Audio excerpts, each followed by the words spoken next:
आपको भी पढ़ाई में मन नहीं लगता है तो आप एकदम सही वीडियो में आए।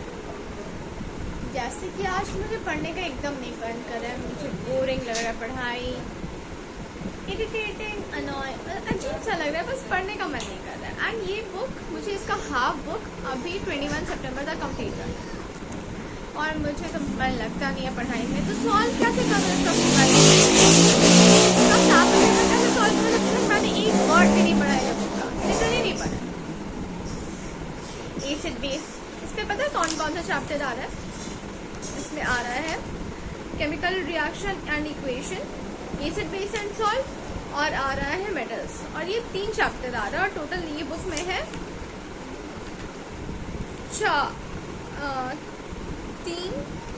5 चैप्टर। तो 3 सोच रही थी मोटे बुक में बस 5 चैप्टर मैं कैसे कंप्लीट करूँगी। Very hard for me, very very hard.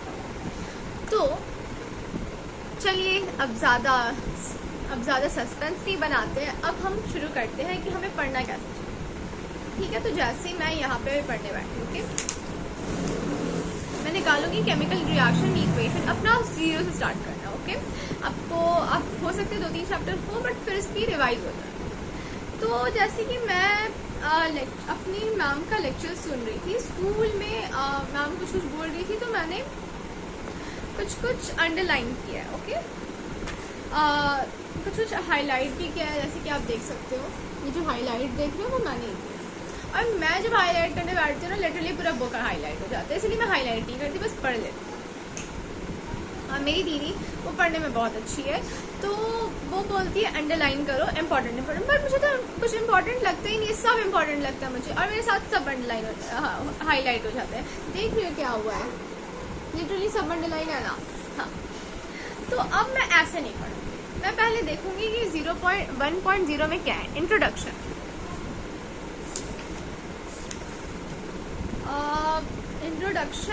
And ये पेज, फिर उसके बाद एक पिक्चर आ गया। तो मैं यहाँ पे पढ़ना शुरू करूँगी इंट्रोडक्शन। चलो इतना तो पढ़ सकते हैं ना। फिर उसके बाद थोड़ा सा और नीचे जाएंगे।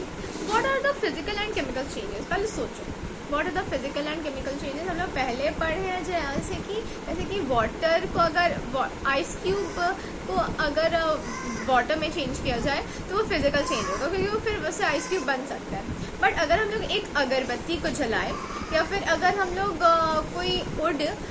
कोई लकड़ी को जलाए, तो वो केमिकल चेंज होगा, क्योंकि फिर से वो लकड़ी वापस नहीं आ सकता।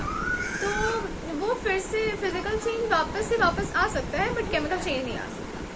तो अब हम लोग पढ़ेंगे, अब हम लोग देखेंगे कि हम लोग सही है या नहीं। There are many phenomena commonly observed in the world around us. Certain phenomena in which no new substance is formed are called physical changes. Yes, I'm right.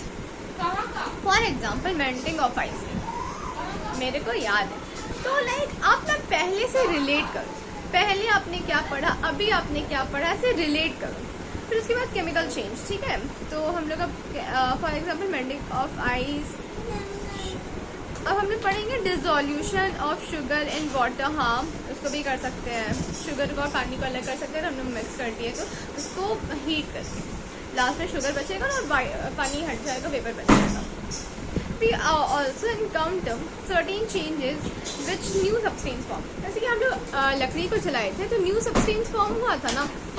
क्या बना था, जैसे कि हम लोग लकड़ी को जलाए थे तो थोड़ा कोयला जैसे नहीं हो गया था, ब्लैक, तो वो एक न्यू सब्सटेंस फॉर्म हुआ, तो उसको हम लोग बोलेंगे केमिकल चेंजेस।